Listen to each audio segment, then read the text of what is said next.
Okay, I think people can hear me.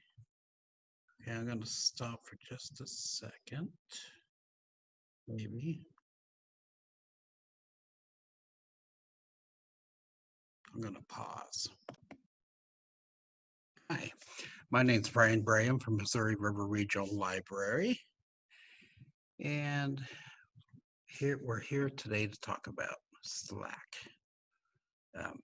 Slack is used in, a lot of people say Slack is mainly a business-oriented application, but really I use Slack when I take classes. And Slack is a good way to communicate with a bunch of people all at the same time, which means you could get rid of email. Email can become obsolete because of Slack. Now, we're going to go through, if I get this to work correctly, this sheet that I like to use on Slack. So let me go to share. Let me hold on. Sorry about this. It really has been one of those days, hasn't it? All right.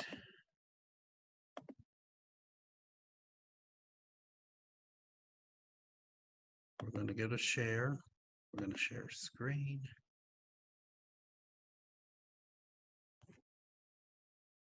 And hit share. There we go. How to use Slack effectively. It really is. It's really slick. You can use it on your phone, or you can use it on a laptop, any device really. Let's get started.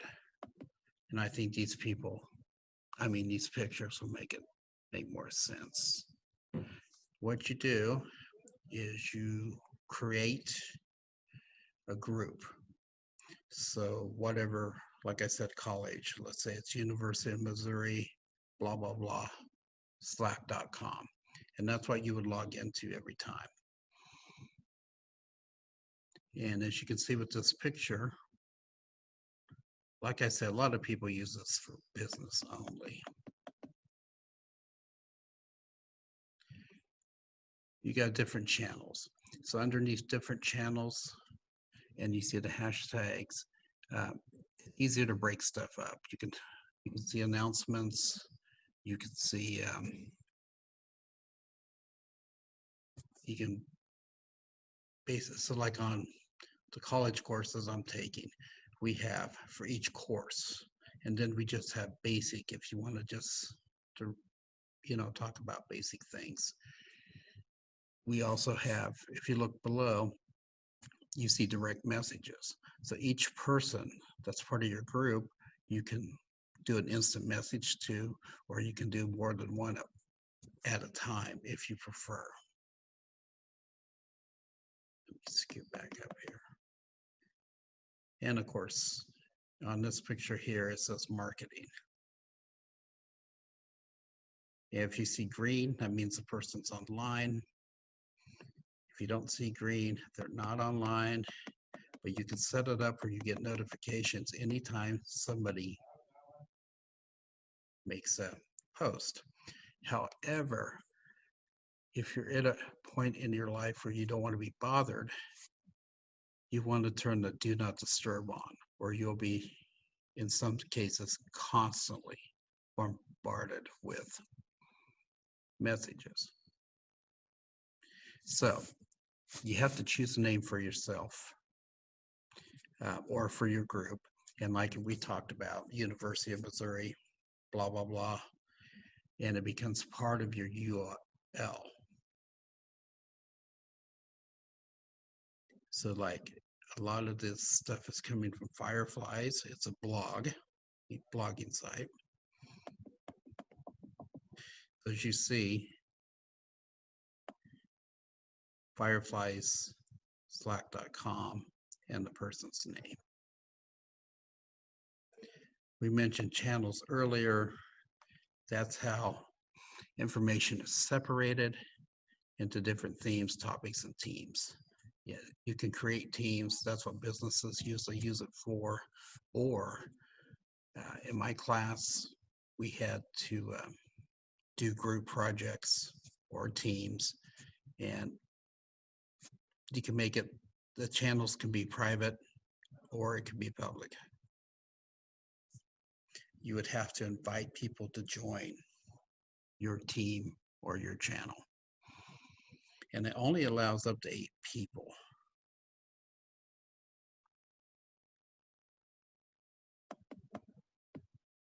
And then we talked about the instant messaging or the chat messaging, which would be like your email. It's a principal communication. It's what structure, Slack, it's how people talk to each other. And that's why you want a lot of diverse channels, so you know what the subject is when you're talking. But everything on chat is there, so you can get to whoever you need to when you need to. It's a lot more efficient than email. And if you want to, you can do the emojis, you can add pictures, notifications, you can add stuff to your messages if you want. Some places don't like that, so.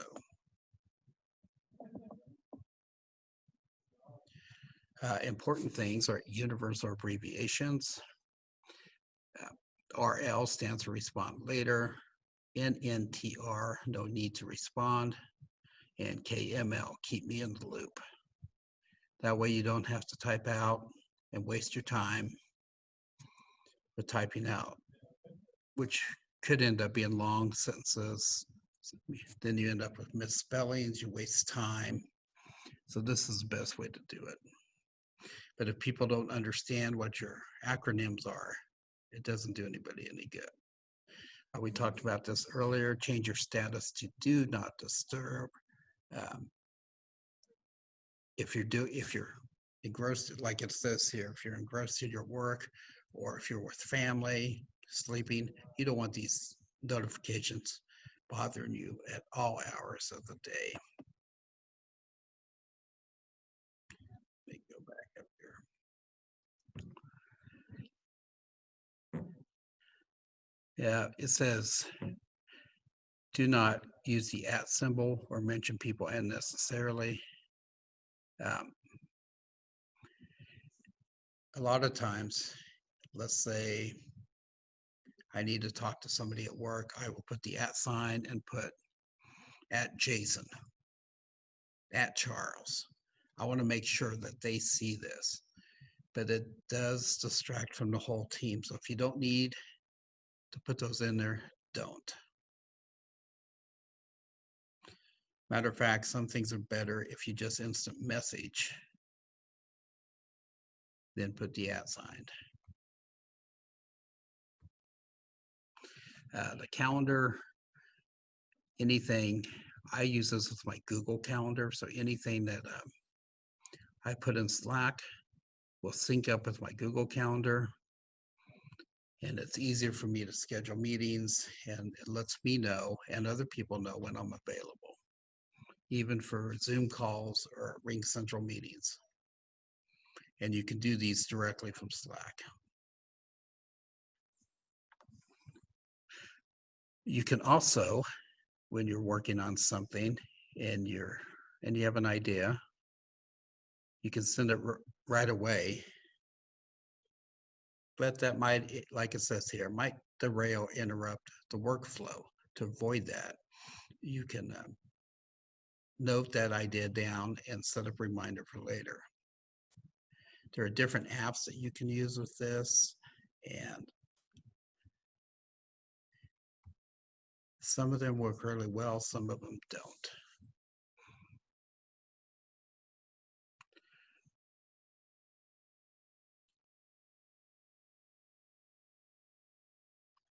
Now, some places like to use these daily stand-ups.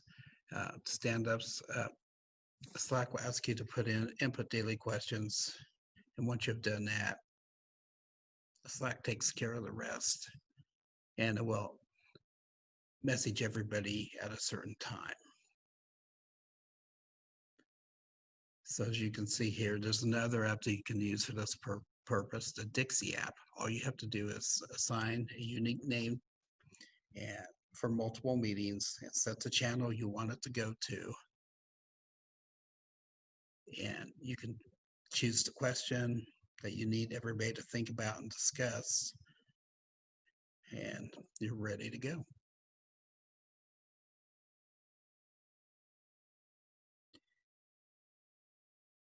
Yeah. I know a lot of people who love to use keyboard shortcuts. And it says here, Control plus slash is the best way to get those keyboard shortcuts. Also, if you do a dog pile search and just put in keyboard shortcuts, this can make your life a lot more easier.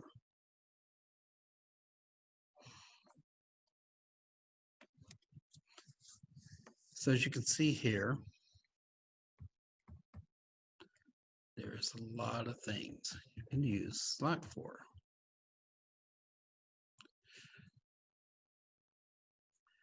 Now, you can have more than one account. So I have my school account. I have this group I belong to account. You can have a work account. And by clicking on the @ from the desktop, or if you're on your mobile, 3-dot menu, it will fetch all the messages and activities related to that particular Slack account.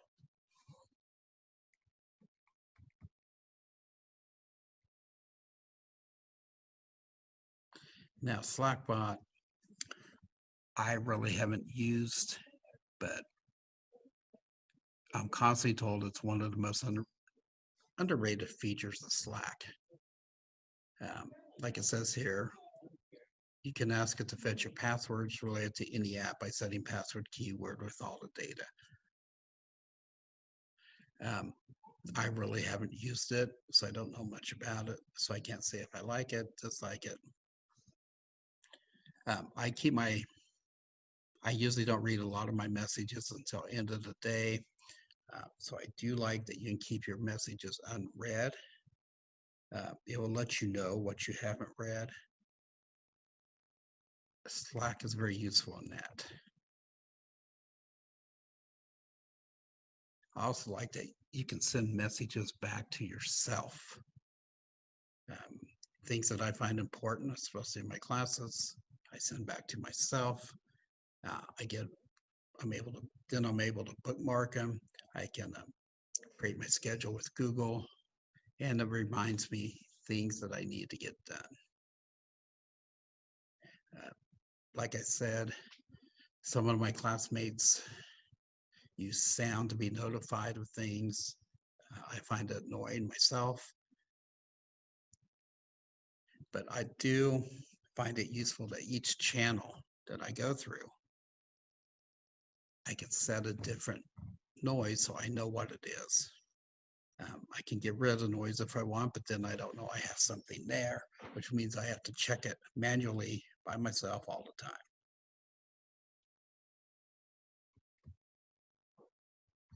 You can save, like it says here, you can save 100 messages per channel. You can pin them there. I don't use that myself. You can do video calls. We've been talking about this. I keep saying you can use this app or that app. You can use a lot of third-party apps. GIFs. You can use those, and here's an example to make things more fun. I like to use them. Like I said, a lot of businesses or places don't like them, but I believe you should have fun in what you do.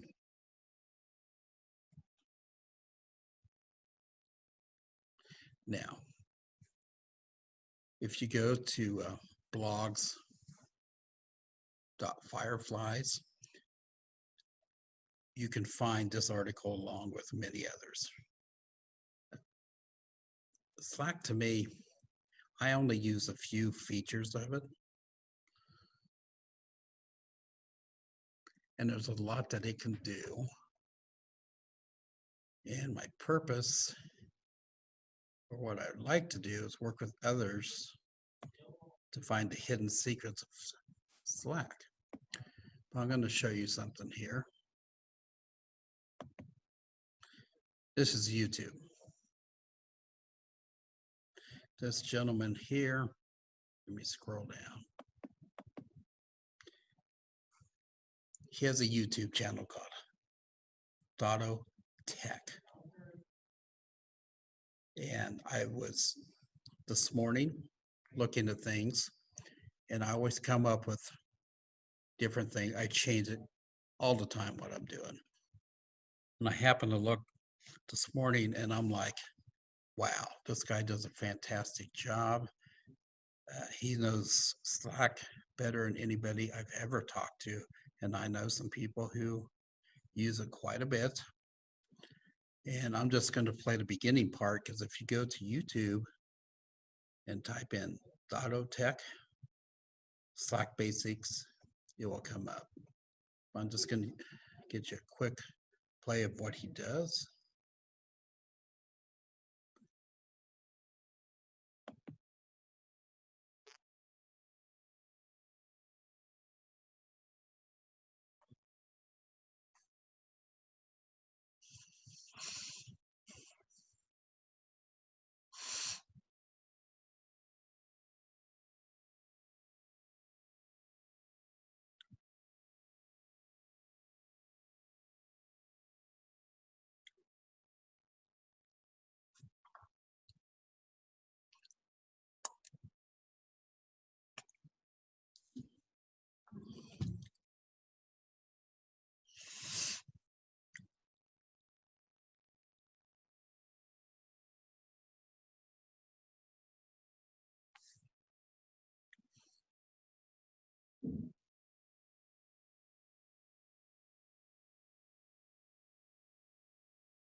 Okay, I thought that was important to show you, because he goes into detail. When most people talk about Slack, as you heard from me today, we don't talk about it very long. There's really not a ton of stuff to say.